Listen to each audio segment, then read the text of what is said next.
ඉතින් මං අදත් ඔයාලව ආදරයෙන් එකතු කරගන්නවා මගේ YouTube channel එකත් එක්ක. ඉතින් අද අපි දෙන්න යන්නේ ඩබ්ලින් ඉඳන් පැයක වගේ දුරකින් යන්න පුළුවන් පුංචි ගමනක්. ඉතින් ඉස්සරහට අපිත් එක්ක එකතු වෙලා ඉන්න අපි කොහෙද යන්නේ කියලා බලන්න. අපි දැන් ඇවිල්ලා ඉන්නේ ඩාල්කි ස්ටේෂන් එකට. ඩාල්කි කියන්නේ ඩබ්ලින් ඉඳන් සවුත් පැත්තට වෙන්න පිහිටලා තියෙන පොඩි සිටි එකක්. ඉතින් අපි ඩාල්කි වලට ආවේ ඩාට් එක අරගෙන. සාමාන්‍යයෙන් අපිට ඩබ්ලින් සිටි සෙන්ටර් එකේ ඉඳන් ඩාල්කි වලට එන්න විනාඩි 30ක් වගේ තමයි යන්නේ. කිලෝමීටර්ස් 15ක් වගේ තමයි තියෙන්නේ. ඩාල්කි කියන්නේ වයිකින් වරුන්ගෙන් ආරම්භ වෙලා ඊට පස්සේ මධ්‍යතන යුගයේදී වරායක් බවට පත්වෙච්ච නගරයක්. අපි මුලින්ම යන්න හිතුවා ඩාල්කි කොරි එක බලන්න. ඉතින් ඩාල්කි කොරි එක අයර්ලන්ඩ් ඉන්න කට්ටිය අතර ඉතා ප්‍රසිද්ධ ස්ථානයක්. ඒ ඇයි කියලා ඔයාලා දන්නවද? ඒ තමයි අයර්ලන්ඩ් වල ගොඩක් කට්ටිය රොක් ක්ලයිම්බින්, ඇබ්සලින් වගේ කරන්න ඩාල්කි වලට එනවා. එයාලා අතර මෙතන හරිම ප්‍රසිද්ධයි. ඉතින් දැන් මේ අඩිපාර දිගේ තමයි අපි ආවේ. කොහොම හරි අපි දැන් කොරි එකට උඩට යන්න හයික් එක පටන් ගන්න තමයි හදන්නේ. අපි මෙතන තිබ්බ මැප් එකත් රිෆර් කරලා අපි යන පාර ඩිසයිඩ් කරා. ඊට කලින් අපි හිතුවා මේ පහළ තියෙන අඩිපාර දිගේ චුට්ටක් ඉස්සරහට ගිහින් බලන්න ඕනේ කියලා මොනවද ඒ පැත්තේ තියෙන්නේ කියලා.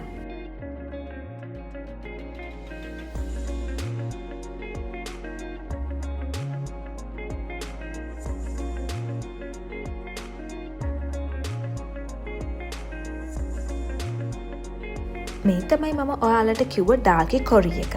ඉතින් අපි එතන දැක්කා එදත් කට්ටිය අවුව පායලා තියෙන හින්දා රොක් ඇබ්සලින් කරන්න ඇවිල්ලා තියෙනවා. අපි ඉතින් එයාලා කරන ඇක්ටිවිටි එක දිහා ටිකක් බලන් ඉඳලා ආපස්සට එන්න පිටත් වුණා.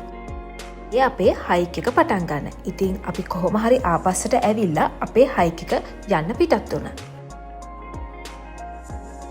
මෙතනින් තමයි හරියටම හයික් එක ස්ටාර්ට් කරන්නේ. අපි ඊට පස්සේ මෙතනින් උඩට යන පිටත් වුණා. ඉතින් උදේම නිසා ලොකු අවුව සැරක් තිබුණේ නැහැ. හොඳට අවුව පායලා තිබුණා. ඒක නම් අපිට ගොඩාක් හොඳයි කියලා දැනුණා. මොකද ඒ අපිට එදා සීතල ටිකක් අඩුවෙන් දැනෙන නිසා. නැත්තම් සීතල වුණාම කන්දක් උඩකට යද්දි අපිට හුලඟක් එක්ක හරි අමාරුයිනේ. අයර්ලන්ඩ් වල ගොඩක්ම තියෙන පික්චරස්කියු තැන්. ඉතින් ඩාල්කි කියන්නෙත් එහෙම තැනක්. ඒ වගේම ඩාල්කි වල කාසල් එකකුත් තියෙනවා. අපිට අද නම් කාසල් එක බලන්න යන්න වෙන්නේ නැහැ. ඒත් තවත් දවසක මම ඔයාලව කාසල් එක බලන්න යන්න එක්කන් යන්නම්. ඔයාලත් අයර්ලන්ඩ් වල ඩබ්ලින් අවට ඉන්නවා නම් ඔයාලටත් පුළුවන් දවසක් ඇතුළත ඩාල්කි, බ්‍රේ, හෝත්, ඩන්ලේරි වගේ ලස්සන පික්චරස්කියු ටවුන්ස් වලට ගිහිල්ලා එන්න දවසක් ඇතුළත. ඉතින් ඔයාලගේ වැකේෂන් එකේදී වීකෙන්ඩ්ස් වලදී ඔයාලට නිදහසේ ගත කරන්න පුළුවන් ලස්සන තැන් තමයි මේ. අපි දැන් ඩාල්කි කොරි එකේ උඩට ඇවිල්ලා ඉන්නේ. එදා අවුව රස්නේ තිබ්බ හින්දා ලොකු සීතලක් අපිට දැනුනේත් නැහැ. ලොකු මහන්සියක් ඇඟට දැනුනේත් නැහැ. ඉතින් අර පේන්නේ ඔයාලට ඩබ්ලින් බේ එක. ඒ කියන්නේ ඩබ්ලින්, එතකොට හෝත්, ඒ වගේ හැමදේම පිහිටලා තියෙන ඩබ්ලින් බේ එක පැත්තට වෙන්න. ඉතින් හරිම ලස්සන වීව් එකක් තමයි මෙතන උඩට අපි දැක ගන්න පුළුවන් උනේ.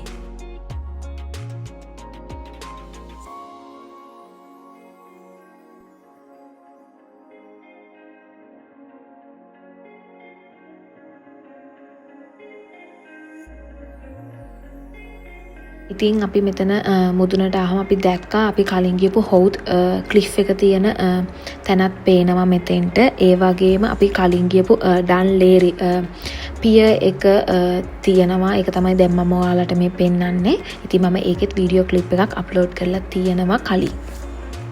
ඊට පස්සේ අපි මෙතනින් ඩිසයිඩ් කළා කිලිනරි හිල් එක පැත්තට යනවා කියලා. අපි දැන් එතෙන්ට යන්න තමයි මේ හදන්නේ.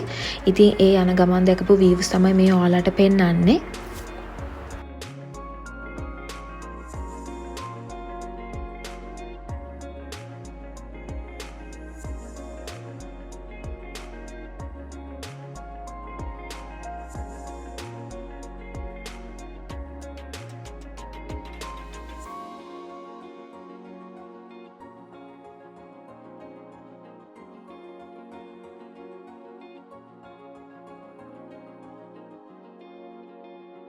අපි මේ ගමන යනකොට ස්ප්‍රින් එක ඔෆිෂියලි ඇවිල්ලා නැහැ. හැබැයි මේ ගමන ගිය අපි මාර්තු ෆස්ට් වීක් එකේ වගේ. එතකොටත් ඒ වුණාට මල් පිපිලා තිබුණා. ගස්වල කොළ එන ගමන් තමයි තිබුණේ. ඒ වුණාට පරිසරය වෙනම ලස්සනක් තමයි ඒ වයිබ් එකෙත් මම නම් දැක්කේ.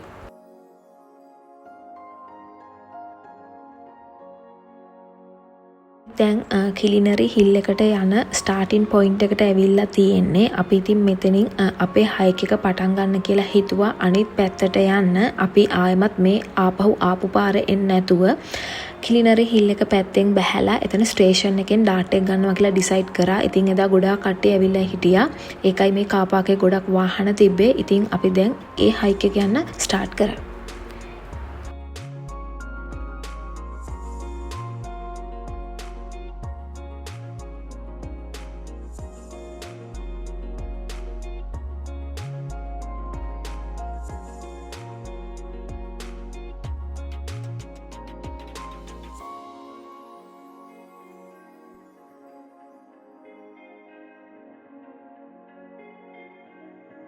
ඊට පස්සේ අතරමඟදී අපිට හිතුණා මෙතනට පොඩි අඩිපාරක් තියෙන හින්දා ගිහිල්ලා බලන්න වීව් එක පේනවද කියලා. ඇත්තටම එතන හරිම ලස්සනයි, කහපාට මල් වගේක් හැදිලා තිබ්බා. ඉතින් අපි දෙන්න එතෙන්ට ගියා කොහොමද කියලා බලන්න. එතනට ගියාම අපි කලින් ගියපු බ්‍රේ පැත්තත් පේනවා. ඒ වගේම පල්ලෙහාන් ඩාර්ට් ට්‍රේන් යන ලයින් එකත් පේනවා. එතනත් හරිම ලස්සනයි.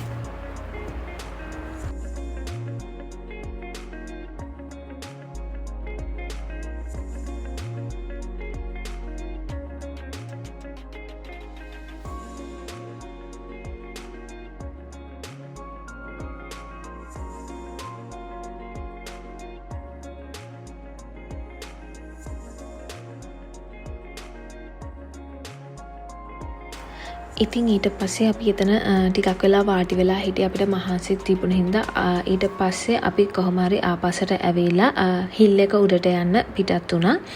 ඉතින් හිල් එක උඩට ගියාම වෙනම වීව් එකක් තියෙන. ඉතින් මම ඔයාලට ඒකත් පෙන්නන්නම්.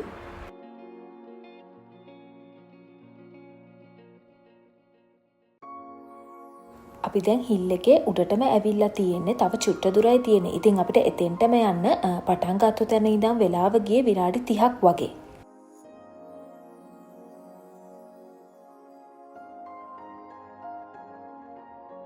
අපි දැන් මෙතන මුදුනටම ඇවිල්ලා තියෙන්නේ. මෙතන ස්මාරකයක් වගේ එකක් තියෙනවා. අපි ඊට පස්සේ ඒකත් එක්ක ෆොටෝස් අරගෙන එතන වීව් එක එන්ජොයි කරලා අපි දෙන්න එහෙමම හෙමින් ඉරත් බැහැගෙන යන හින්දා පහලට බහින්න ලෑස්ති වුණා.